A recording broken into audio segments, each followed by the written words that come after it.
Mr. Investor, welcome back to the channel, baby.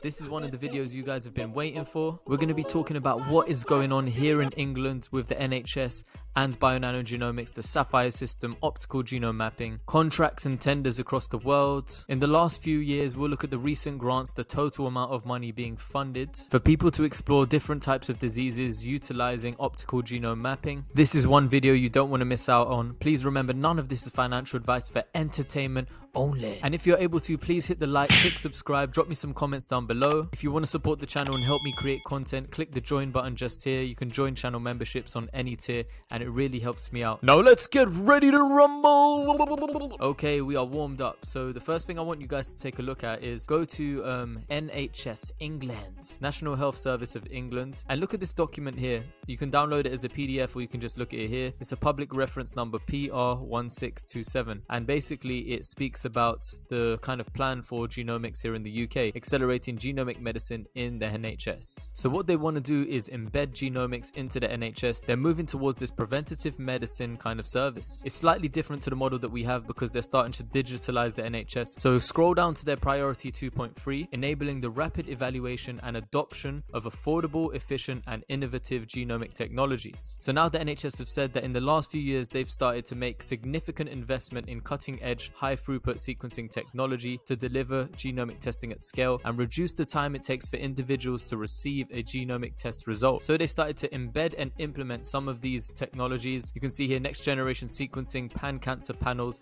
for solid tumors and hematological malignancies. They also wanted to bring in whole genome sequencing for cancer patients, including all pediatric cancer patients, so all the kids, as well as looking at rare and inherited diseases. And if you scroll down in that 2.3, you'll see here they're exploring the introduction of innovative genomic sequencing techniques, but they're also looking at optical genome mapping. You can see here they have RNA sequencing, long read sequencing and optical mapping. So what does this mean? This means within the next 1 to 3 years they aim to evolve their genomic testing strategy, and they're going to use a multifarious array. They're going to use multi-omics testing approach. So they're going to use all different types of machines, not only sequencers, but they'll be using optical genome mappers. The reason being is they want to move into this preventative healthcare model like we've been talking about for a number of years now. I think I've covered BNGO for over a year, I think like a year and a half now. So earlier diagnosis, fast access to precision treatments, and they want to explore and deliver whole genome sequencing, including rapid whole genome sequencing, to reduce the time taken to return results and inform clinical care. News outlets all over England have been covering this over the last couple months, but especially recently, and they've been talking about the NHS genetic testing service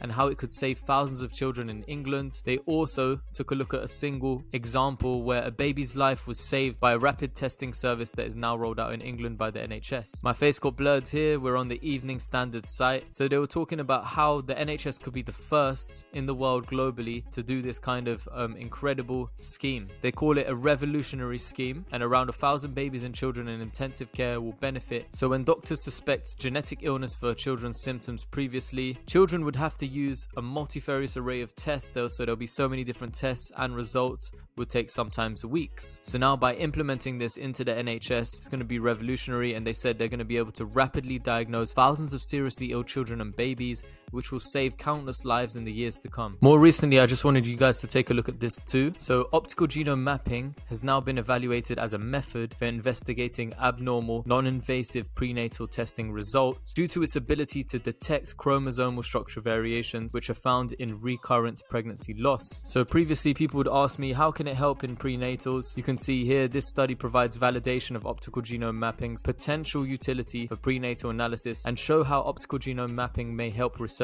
understand the underlying genetics of recurrent miscarriage and pregnancy abnormalities. So any positive non-invasive prenatal testing and any screening needed for high-risk pregnancies, they believe the optical genome mapping can be used as a follow-up genome analysis. The reason why you want to get it into researchers as well, the Sapphire system, this is the reason why some of the researchers are looking into ways that you can actually screen for disease or find disease. In the UK, we found this information before, but this is University College London. This guy has got a grant for using, optical genome mapping technology. This guy is a consultant neurologist and a clinical research associate. Is Enrico Bugiardini. I'm a clinical research associate at UCL and locum consultant neurologist at the National Hospital for Neurology and Neurosurgery. I have a specific research interest for neurogenetic diseases that are caused by defects in genes important for the current function of the nervous system, and they can lead to a severe and progressive disability. Neurogenetic diseases as a group are not rare and can affect 1 in 400 people in the UK. In the recent years, technology improvements have increased our capacity to diagnose neurogenetic diseases. However, we are just seeing the tip of the iceberg, and there are still many people not diagnosed. Thanks to the National Brain Appeal Innovation Fund, we can test at the National Hospital a promising new technology called genome optical mapping. Moving forward, this is coming out of Sweden, so this was on the 30th of September 2022. The place is called UMCG. It's in the Netherlands in Groningen, and they've got a contract here for Bionanogenomics Sapphire system using optical genome mapping. Next, let's go into National Institute of Health and let's take a look at all of these different studies that are coming out that are going to utilize the Sapphire system and optical genome mapping, or in this case, optical replication mapping. So we can see here Optical Replication Mapping by David M. Gilbert, a senior scientist. Organization is San Diego Biomedical Research Institute. The budget starts from the 1st of June 2022 and the project end date is suspected to end on 2023 31st of May. Total funding for 2022 is $560,218. And guys are talking about, optical replication mapping. Is that anything to do with BNGO? Apparently it is, because there's a publication on their website talking about genome-wide mapping of human DNA and utilizing, and they've developed optical replication mapping. Next, a study called Using Long-Range Technologies as a Multi-Omic Approach to Understand Alzheimer's Disease and Brain Tissue. I think I've shown you guys this before, but I just wanted to show you year by year how much funding's gone in and the total funding. So this is Mark T.W. Ebert, the project leader. What's the goal of this study? Their long-term goal is to develop a meaningful therapeutic and pre-symptomatic, so before you get the disease, pre-symptomatic diagnostic for Alzheimer's disease. You can see here optical DNA mapping and sequencing technologies is what they're going to be using. Long-range DNA mapping, and I remember this guy doing a talk about Bionanogenomics Sapphire system before, talking about the dark regions and exploring dark regions of the genome. So let's take a look here. He's coming out of the University of Kentucky. You can see the project started in 2020 and year by year he's secured funding. So 2022 he's secured another $607,446. And let's look at the previous years. So if we can look at the previous years, you'll see the total awards. Beautiful. And right here you can see history. The total funding amount for 3 projects is $1.8 million. So $1,863,000. Year by year he's on this project and he secured around about $600,000 per year. If this man is able to use it and create a pre-symptomatic diagnostic kind of screening tool for Alzheimer's, it's going to be super useful. And as you know, new therapeutics and medicines are created for Alzheimer's disease.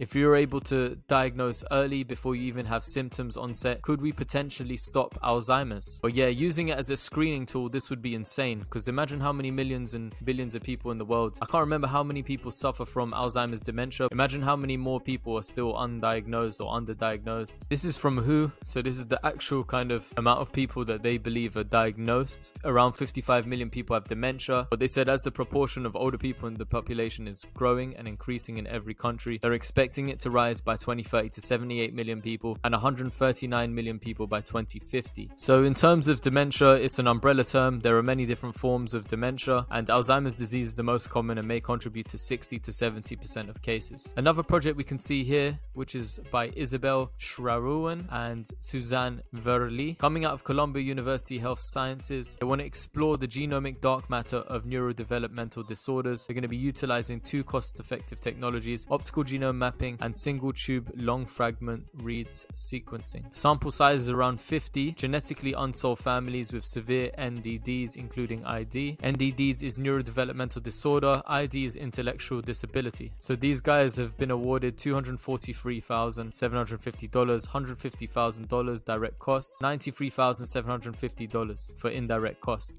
And finally, someone is also exploring at the Children's Hospital of Philadelphia a deletion syndrome, 22q11.2 deletion syndrome. This is by Beverly Emanuel, and here you can see it states Bionanogenomics Sapphire system technology overcomes the difficulty that they're currently facing, and they're going to be using optical genome mapping to determine the frequency of this 22q11 polymorphisms in the general population and explore the role they play in facilitating rearrangements. Take a look once again. Total funding over $500,000, $537,000, and this is how much they've been awarded over time. So look, the total project funding amount for 4 projects, $1.9 million, so nearly $2 million looking at this deletion syndrome. So there's a lot of money and funding funding and grants coming in to look into research optical genome mapping for many different diseases, many different syndromes, and the millions of dollars that are spent on these projects, if they're able to help with diagnosis, improve workflow, and lots of people utilizing the machine and exploring, if they're able to help with, cancer, with dementia, with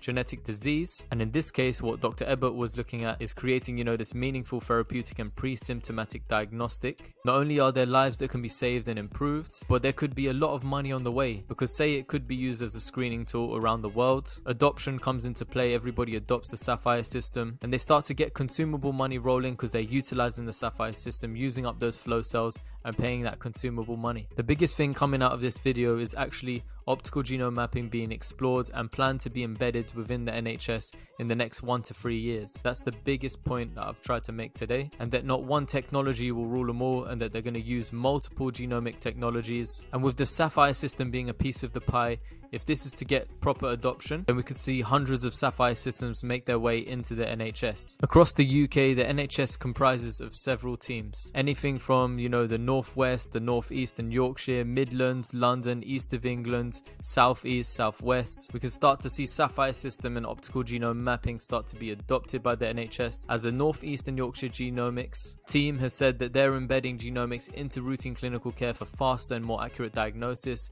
personalized treatment and prevention. And they're exploring embedding genomics into primary care, nursing, midwifery, and utilizing optical genome mapping. So now I hope you've enjoyed this video. If you have, please hit the like button, drop me some comments down below. If you want to send me any donations, it really helps out. I'm not working at the moment. I'm actually doing a little bit of acting at the moment. I'm not working in nursing, but hopefully soon I've got a new job lined up. If you want to support the channel, please click the join button up here. You can send me donations via the PayPal link as well in my description box. And most of all, I want to wish you thank you so much for always supporting my channel, and I wish you a lovely day. Please also remember, none of this is financial advice, for entertainment only, and I'll catch you in the next video. The next video is going to be decent as well, by the way. I've just been looking at a lot of different research papers and just comparing what they're utilizing optical genome mapping for. There's also some jobs that popped up in the NHS probably about 6 months to a year ago. And finally now we're seeing traction and saying, oh, these guys have found out some information utilizing optical genome mapping. They're now presenting at different summits. They're now presenting the information that they found. So thank you so much, and I'll catch you in the next video.